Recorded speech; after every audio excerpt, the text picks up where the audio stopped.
Last week on the buys video, we had Jameson Williams, we had T. Higgins, we had Aaron Jones, and a number of other people. So we're going to try to give you some more buys this week that help your fantasy team either win your championship or get back into it and make the playoffs. Because either we're trying to make the playoffs right now or we're trying to secure our league championship by making these good trades. Let's start with Khalil Shakir, who I think is flying a little bit under the radar right now. The Bills looked dang good against the Chiefs, by the way. Their defense looked good. Their offense looked good. They pretty much had their way. And you're looking at Khalil Shakir, and the one thing that stands out to me with him, especially since week 4, has been his consistent target volume. 5, 9, 5, 7, and 8 targets in the last 5 weeks from Khalil Shakir. Obviously had that bye week in week 7. He's only had 2 touchdowns in that span, though, one in week 4 and one in week 8. And when you're looking at the games where he did have touchdowns, he's had 17 and 20 points. The games without them, 11, 6, and 11 points. So I think we've got a pretty good idea of what Khalil Shakir is, and in my opinion, he's a really high floor flex option because I think he's going to score you 10 points almost no matter what. But when he does score a touchdown, you're talking about dropping 20 in your flex spots. And yeah, he is a flex spot level guy because when you're looking at his price, where people have him ranked, he is ranked as a flex option right now. In terms of the rankings over on Flock Fantasy, he's the wide receiver 37. He's in the same tier as Terry McLaurin. Actually, he's behind Terry right now. Ricky Pearsall, Wan'Dale Robinson, Travis Hunter, and Jameson Williams. I would give any of those guys for Khalil Shakir. I really would. If Badaki didn't have him, I would trade. I literally have 2 of those guys in that tier. I would trade either of them for Khalil Shakir. So I do think he's fairly undervalued at the moment. Just looking at some trades that have gone down for Khalil Shakir. And again, a lot of times, just a general rule of thumb that I really kind of live by in fantasy football is buy wide receivers, buy running backs on good offenses. And that's what you're doing when you buy into Khalil Shakir. Somebody got, Khalil Shakir straight up for Ja'Cory Krosky-Merritt. I think that's a fine trade. Terry McLaurin straight up. I like that deal as well. That one actually happened today.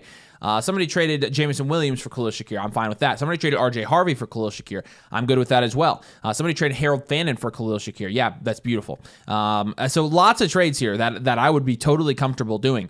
And I think his price is, these are all trades that happen today in real leagues. I think these are all trades that I would pull the trigger on. And again, I like that he's on a good offense. I like that he's getting consistent target volume. I like that he's high floor. I like that he has touchdown upside. I like the way they use him. I like the way they use him in the screen game. There's just a lot to like about him as a guy that really, when you're talking about his price, is going as a last level flex option in your fantasy football leagues. And so, again, if you have one of those wide receivers in that tier, I would maybe even be willing to overpay for Khalil Shakir. Again, these guys on this video in particular, are not necessarily buy lows, that they're buys at price just because I think we like their price in general. And Khalil Shakir, I think his consistency and his target volume and the fact that he's on a good offense stands out to me. I think if you can go send a trade for Khalil Shakir and see what the price is in your league, it's probably worth it because if you're in a deeper league, like a start 8 or higher, I think Khalil Shakir is a very good flex option for you. I also think that Jaylen Warren is just going to continue to be a buy. And do I have Jaylen Warren on here as kind of a slight to everyone who trashed me for buying him? Maybe, potentially, kind of, sort of. Sure. Yeah, he had 16 points off of 2 touchdowns this week, and it was the least efficient that we've seen him in quite a while. Granted, it was against a pretty stout Colts run defense, which is what, again, defensively they've been known for this season. And he still had 16 points. When you look at the whole body of work this season for Jaylen Warren, I think it flies under the radar because he is Jaylen Warren. And again, we're guilty of this for kind of sliding him because of that. The fact that he's just, always was assumed to have a cap ceiling, wasn't going to get a ridiculous amount of consistent bell cow work. Well, 11, 14, 18, 11, 16, 13, and 16 carries, good for 13, 17, 13, 8, 19, 9, and 16 points with the best possible schedule you could ask for a running back over the next 5 weeks. The Chargers, Cincinnati, Chicago, Buffalo, Baltimore, and Miami have some of the bottom run defenses in the NFL to date, and Jaylen Warren is heading into that stretch. So from what you've seen, again, through the first part of the season, which was a mixed bag in terms of like going up against Indy, the Jets, New England, Seattle, Cleveland, Green Bay, Cincinnati, right? A lot more tougher matchups versus like really, really good matchups for him that are super favorable. Like, this guy, guys, I'm telling you, he has a higher floor than a lot of people give him credit for. And right now with expert consensus, he's being ranked as like a mid to low end running back too. And I'm just telling you, if you can give up any of Krosky-Merritt, Tracy, Monty, Dobbins, Chase Brown, Etienne, or Swift for Jaylen Warren, I'm easily doing it. And honestly, it's debatable if you prefer one of Quinshon Judkins or Jaylen Warren or Breece Hall. Quinshon and Breece are in objectively worse situations. Breece has a higher has a higher ceiling on a week-to-week basis. Judkins debatably does as well, but their floor is much, much, much lower given their respective situations, which are some of the worst in the NFL. So again, if you want a floor raiser and you want a really consistent, reliable RB2 option on your fantasy team, by all means, please go get Jaylen Warren, who on a points per game basis right now is right around what Derrick Henry is doing. Actually, he's outscored Derrick Henry this year, but go figure. You look at Jaylen Warren, everybody's like, oh, that's disgusting. And Derrick Henry's like, oh, man, top 12 rest of the season for sure. You can be allergic to Jaylen Warren. I am not allergic to fantasy points. I like fantasy points. Yeah, don't be afraid to buy the players who aren't sexy, because those are the players that typically win you leagues. Davante Adams is going to be our next guy here. Look, I think with Adams, there are two main factors here. Number one, he's 32 years old, still probably the best red zone wide receiver in the NFL. I don't think there's been anybody better. There's no one better. This year. I mean, Puka. He'll be a Hall of Famer because of it. Puka would maybe be close. I mean, Michael Pittman has been really good in the red zone this year. But again, in terms of just skill set, in terms of the pairing with Matthew Stafford, nobody. And he was the wide receiver 13 coming into this week. He's going to be a wide receiver 1 after this week because he had 7 receptions. He had 2 more touchdowns. He scored a touchdown in 5 of his 8 games. And in 2 of those games, he actually had multiple touchdowns. He's had 5 touchdowns in the last 2 games. And I know that's not sustainable. And you might say, oh, nobody's selling Davante, or you're buying high. This isn't a buy low. This is not a buy low. In fact, this is a buy at price. Because let me just kind of walk you through my thought process right now. Because that Rams offense is good. That Rams offense is really good. In fact, PFF has it as a top 10 offense in the NFL right now. I might have it as a top 5, actually. So it's a very good offense. And again, I tend to lean, hey, if you can buy players in good offenses, I think that's typically a good idea. The Rams are the number 1 rated offense on PFF, FYI. But when I'm looking at the guys ranked next to Davante Adams, bear with me for a second. Expert average on the site. Right now, he is in the C tier as the wide receiver 12. He's already ranked as a wide receiver 1. I'm not saying he's a buy low. He's not a buy low. He's a buy at price. Because any of the guys in this tier, Chris Olave, Zay Flowers, Cortland Sutton, Ladd McConkey, George Pickens, Nico Collins, I would trade every single one of them for Davante Adams. That's why Davante Adams is at the top of that tier. And I understand that in most leagues, that's not happening. I do think in some leagues that those will happen, but I understand in most leagues that's not happening. I understand that. But I'm talking about the beats here now. And I'm talking about Garrett Wilson. I would probably rather have Davante Adams than Garrett Wilson. Yeah. Because Davante Adams is on a much better offense and has much higher touchdown upside every week. So his scoring upside on a week-to-week basis in his situation is more stable. I'd rather have Davante Adams than Garrett Wilson. So I'm a wide receiver 11. Let's keep moving up. Rome Odunze. That one's close. I mean, here's the thing with Rome. He hit a goose egg in the most productive game of the year. Rome, since he had a touchdown in each of his first 4 games for the bye. Since the bye, he has not scored a touchdown. 5, 18, and 0 points. Yeah. Compare those to the games where Davante Adams doesn't have a touchdown as well. 13, 9, and 7 points. So you're actually seeing Davante Adams have a little bit of a higher floor. But in my opinion, one of the main driving factors for going and buying Davante Adams is that, I'm sorry, I simply do not trust Puka Nacua to stay healthy. I don't. And if Puka Nacua at the end of the year for some reason in the playoffs is out, Davante Adams is winning you leagues. So I think it's worth the shot. And I get he's already going to be ranked as a top 12 wide receiver. Rome Odunze, I think it's very close. Emeka Ibuka, I mean, I think it's close. I think it's close. In fact, I think with Justin Jefferson, I think it's close. That's where I'd have him ranked, with Ibuka, with Jefferson, and with Rome Odunze. I think those are the guys I'm ranking around. And I think you can make a good argument to take Davante Adams over those guys.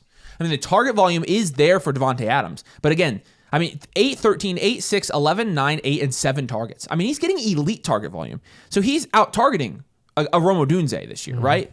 Yep. So I think there's a strong argument to be made that Davante Adams is still just a top 9 wide receiver in fantasy football.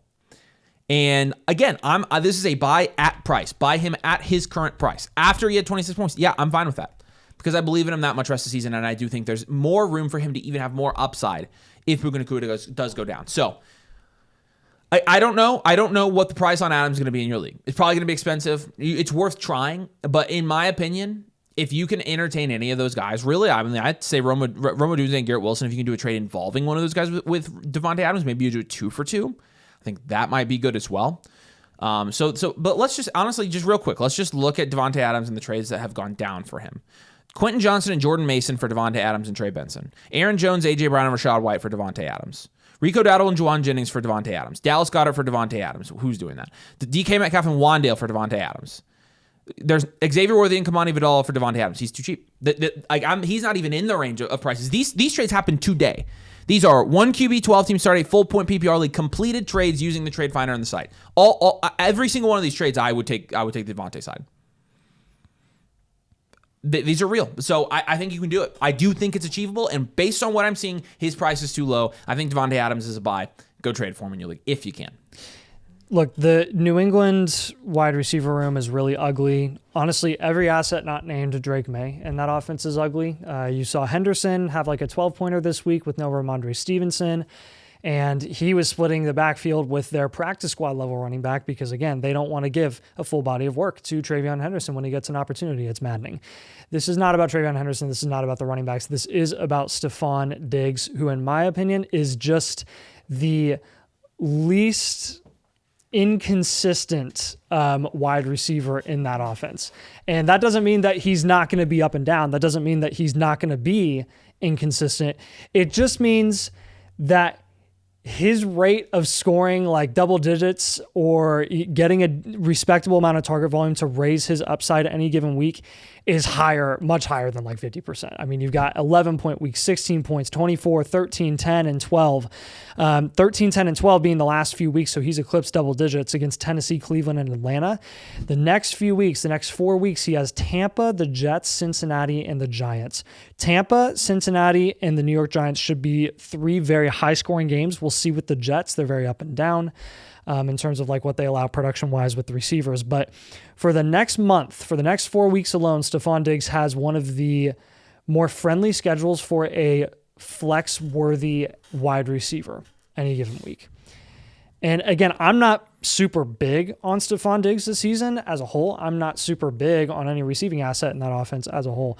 But in the near future, I'm pretty optimistic that Stephon Diggs is going to have a real nice outlook for a guy that has been the only wide receiver in this offense that has maintained like 5 targets a game or more. And again, he's had a couple of like 3 and 4 target games, but for the most part, you've seen anywhere from like 5 to 10 targets a week. And that's pretty solid for a situation where Drake May is getting you the ball and he does offer enough passing volume and upside for a guy like Stephon Diggs to be productive. You're going to have weeks where Demario Douglas is, going to drop 20 points like he did this week on 6 targets, 4 receptions for 100 yards and a touchdown. What is noteworthy in this offense, though, is not just in terms of like the production that we've seen from Diggs so far halfway through the season, but also like who's on the field the most consistently. Like this is backed up by his snap count or by his snap share. And he is one of the most consistent receiving assets on that offense in terms of routes run, snap share, usage, time on the field, etc. Matt Collins is up there this week with 43 snaps. Stephon Diggs right there with 41 snaps. So they're essentially constantly on the field. Then there's Kyle Williams. Booty would have been on there more often if he had not gone down with the injury. But again, all the more reason for Stephon Diggs' stock to go up because that's one less mouth to feed. And that touchdown upside that Booty offered is now no longer going to him. And Demario Douglas only had 16 snaps on the day. So Demario Douglas was the fluky one this week. I would expect Diggs to be a little more consistent from here on out until that bye week, and then we can reevaluate what his price is afterwards. George Kittle has done pretty much nothing this year. And, when you're looking at his production, he had 12 points on 28% snap share. He had a touchdown early in that game against Seattle, and then obviously pulled the hammy, and they were like, yeah, he's out. Brock Purdy played that week. Brock Purdy played again in week 4. George Kittle was out. He was out from weeks 2 to 6. And then in week 7, he came back, didn't do anything. In week 8, he came back. He did have 14 points. And then this week, he only had 6.9 points. Nice. Against the New York Giants. Now, I think a lot of what, Kittle's deal is he's not playing with Brock Purdy. I think Brock Purdy throws the ball to George Kittle a lot. And I think Mac Jones doesn't tend to throw the ball to George Kittle as much. And so I think as George Kittle gets more reps being back in the field and being healthy, and as Brock Purdy returns to this offense, hopefully, and it can hopefully stay healthy as well, I think that Kittle is going to project very well rest of season. Now, there is another reason that I am buying George Kittle here. Week 11, they play the Arizona Cardinals. But more importantly, that week, I played George Kittle in the Flock League. In the last 3 weeks in the Flock League, tight ends have scored 30 or more points against me. And I expect the trend to not stop anytime soon in this league because I'm cursed. And so we know that George Kittle is going to have 30, 40 points in week 11. We know that for fact. And so why not buy him before he does that? Boom. We see trends that can be very clearly laid out as facts. My luck sucks, and tight ends beat the pulp out of me. So there you go. That's a good reason to buy George Kittle as well. Regardless, we all know what Kittle's capable of, obviously. Last year, he was the tight end 3. And with Purdy on the field, I mean, looking even from week 12 on last year, 6, 2, 6, 7, 9, 8, and 3 targets. So, and it didn't really score a touchdown. Last touchdown scored last year was in week 12, but still 21, 10, 18, 19, and 4 points were his last 5 games there. So I think Kittle's going to be trending up rest of the season, and I also think that I also think that when Purdy comes back, he's going to tend to target Kittle a lot more. Look, before we say this guy's name, don't come at us for coming up with ugly flex options in this video, okay? It's week 9. It's getting really, really tough because everybody's starting to know, like, okay, your consistent players, your consistent assets every single week that you got to start. It's getting easier and easier to know who to start every single week. One guy that I do think has flown under the radar a little bit, and I will back this up by what his current ranking is on the site, according to expert consensus, is Romeo Doubs. Romeo Doubs over the last 5 weeks has been on a low-key tear. And again, it's been, a tear relative to like what you've expected from him. So it hasn't been anything insane, but he had that 29-pointer against Dallas in week 4. Then after the bye, he's had 10, 13, 9, and 16 points. What I care about with Romeo Doubs is the target volume of 8, 9, 8, 6, and 10 targets. And then you've got an outlook for Green Bay. Now that's Philly, the Giants, Minnesota, Detroit, Chicago, Denver, Chicago, Baltimore, and then Minnesota for the rest of the year. So a mixed bag there. When someone shows you who they are in terms of target volume over a decent sample size, I think you should believe them. And I think that applies to every other wide receiver in this offense. I think we need to stop holding out hope that Matthew Golden this season is going to command an elite amount of target volume. I think we got to stop holding out hope that Christian Watson is just going to be what we thought he could be after that crazy 4-week run with Aaron Rodgers back in the day, right? And coming off the ACL, he's been fine. He's been a nice deep threat, but we know exactly what Watson is, and that is a deep threat, and that's it. There's no other receiving asset in this offense that is capable at this point in time due to injury or just skill set or ability to command the amount of target volume that Doubs is right now in this offense. Right now, Doubs seems to be the number one option, and I'm going to follow that target volume. Again, he's the most consistently on the field. He's not as banged up like guys like Christian Watson, Jaden Reed, Dontavion Wicks, etc. seem to be all year. And Golden is just, he's an up-and-comer, but we don't really know when that up-and-coming is going to happen. Is it going to happen this season? It hasn't really showed up this year. He's had, his peak has been 6 and 5 targets against Dallas and Cincinnati, 2 of the worst defenses in the NFL. And beyond that, he hasn't eclipsed like 4 targets. So I understand it's not sexy, but again, looking at expert consensus, like Romeo Doubs right now is ranked back-to-back with Jacoby Myers, Juwan Jennings, Troy Franklin, Chim DK, Keon Coleman, Trey Tucker, Calvin Ridley. Matthew Golden is ranked ahead of Romeo Doubs right now. There are some guys in the tier above Romeo Doubs that are injured right now and won't even be playing. Look, I like Stephon Diggs. I don't like Stephon Diggs that much where I prefer him 2 tiers above where Romeo Doubs is being priced at the moment. Terry McLaurin and Ricky Pearsall are ranked a tier above Romeo Doubs. Who knows when they're going to be back healthy? Like literally who knows? They always seem to be injured. Terry's been banged up, re-aggravated that quad. Ricky Pearsall has had an injury history dating back all the way to college. Like, take the production, take the flex option. You just had a week. You just had a week where I had to flex Alec Pierce, which I did not feel good about, and honestly, I got lucky because of that game script. Avery just had to flex Kendrick Bourne this week. I bet you $1 million he would have felt a lot better flexing Romeo Doubs. Like I tried to trade for him before the game. He tried to trade for him before the game. Again, this is the point in time in the season where you start having to really think about these types of flex options because bye weeks are killing you, and injuries are. They seem to be worse than they've ever been. Really, so Doubs is more relevant than he would be in most years, in most normal seasons. So again, if you can get any of those guys that I mentioned and just move them straight up for Doubs, throw in some fab because people value fab still at this point, or if you can get them off of waivers as a flex option, like I would go ahead and do that. All right, I've actually got 3 buys for you here at the end just to wrap us up. I'm going to start with the 2. These are wrapped together. I think the prices of the Bears running backs are going to be up in the air in the next week and a half.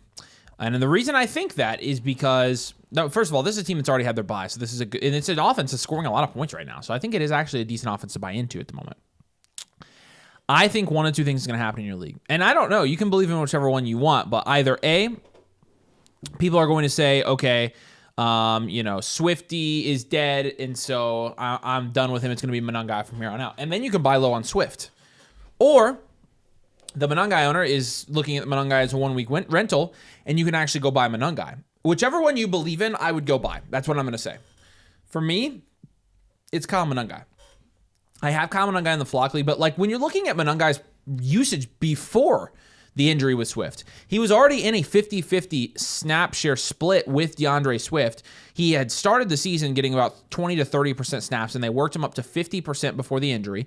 You saw in a game against New Orleans a couple weeks ago, he actually had 17 points because he had 13 carries for 81 yards and a touchdown. That's with a healthy Swift. But without Swift, and I know he was playing the Cincinnati Bugles, and I get that they're absolutely cheap, terrible, awful. They literally give up. Anybody can run on them.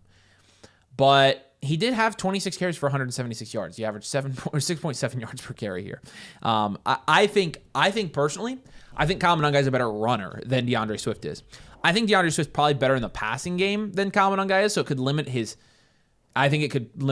ceiling a little bit, but I do think his floor might end up being a little bit higher when it's all said and done. When Swifty does come back, I do expect Monangai to continue to get some carries in this offense. I think they really like him, and I also think he looks pretty good. Like, I think it's, regardless of the Bengals defense, I don't necessarily think a lot of what I saw from Monangai this week was just because the Bengals have a terrible defense. Now, again, if you believe in Swift and the Swift owner in your league is giving up, then maybe you buy low on Swift. I don't know. But I think one of them is going to end up being a pretty good value by the end of the year. My guess is going to be Monangai because I think Monangai could actually take Swift's job there. That's just my opinion. But the other one that actually isn't sexy and doesn't make any sense, but it makes sense when I explain it like this, is Alvin Kamara. I almost bought Alvin Kamara before this week. And I'm glad I didn't because he had 0.7 points this week, six carries for 14 yards. 1 week after having 6 carries for 21 yards. 2 and 3 targets the last 2 weeks. I mean, he's just fantasy irrelevant bad. And obviously they had Tyler Shuck in there. But here's the thing. When you're looking at who New Orleans has played so far this year, they've played San Francisco, they've played Seattle, they've played Buffalo, they've played New England, they've played Chicago, they've played Tampa, then they've played the Rams. Okay? Let's look at the schedule for the rest of the year. They have Carolina, they have a bye. They have Atlanta, Miami, Tampa Bay again, Carolina again, the Jets, Tennessee, and Atlanta. They're going to be able to run the ball a lot more down the stretch here than they have been. The schedule gets significantly easier. Significantly easier. That's why I think Kamara should be considered a buy low option. Now, I'm not saying to go send the farm for him, but I just think after this week, I think he's going to be dirt cheap. I think you're going to be able to get him for nothing. I almost gave up way too much for him last week, and I'm really glad I didn't. But I think you should be able to get him for almost nothing now, and I would go buy.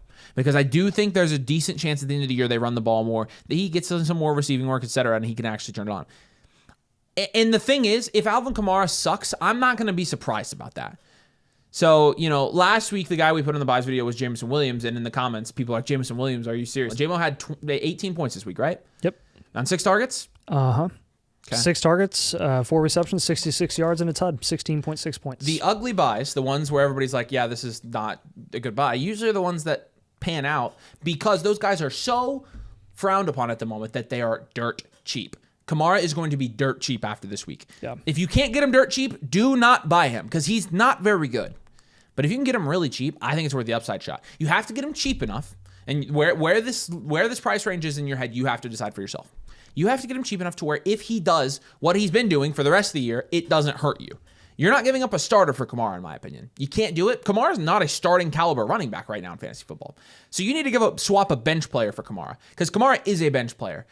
That way, if Kamara does get more volume and does end up scoring more fantasy points by the end of the year, then you have him on your bench and you could potentially plug and play for bye weeks, or you can plug and play at the end of the year when in the playoffs he's playing Carolina in week 15 and the Jets in week 16. Yeah, and Tennessee. That's why you buy him. So I know it's ugly, but again, the ugly buys are the ones that tend to work. So make sure you drop a like for us.